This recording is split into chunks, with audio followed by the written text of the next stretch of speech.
Satu step ini, hilang perut buncit. Lagi boleh kasih korang punya pinggang berlemak-lemak dekat tepi, hilang sekali. So, jangan lupa like, share, save video ini. Watermake akan tunjuk korang ini step dengan teliti supaya korang boleh amalkan dalam masa 14 hari pinggang kecil, perut kempis. So, korang yang nak cepat dapat hasil, belajar kemut perut dekat video Watermami, pergi profil saya, cari kemut perut punya video. Selepas sudah amalkan perut kemut, dan korang start senaman ini dengan angkat kaki kat depan. Macam ni. Ini kaki ya. Lepas tu kaki sudah angkat, badan dah stable, tak terjatuh sudah.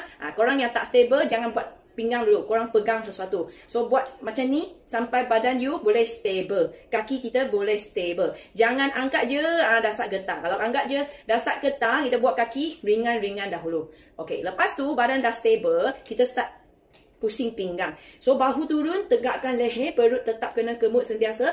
Then you punya pinggang gerak, bukan bahu pinggang gerak, pinggang gerak, ikut you punya kaki. Let's say you punya kaki kanan angkat, pinggang ke kanan. So you akan rasa pinggang, perut, pinggul, punggung semua tertarik. So mula-mula memang you buat biasa banyak bunyi badan sebab korang dah lama tak senaman. That's why ada banyak bunyi badan.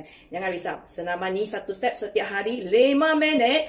Perut kempis, pinggang cantik, kaki kuat bertenaga. Satu badan boleh kurus punya. Okay, so buat ini step. Jangan tahan nafas. Tarik pakai hidung, hembus pakai mulut.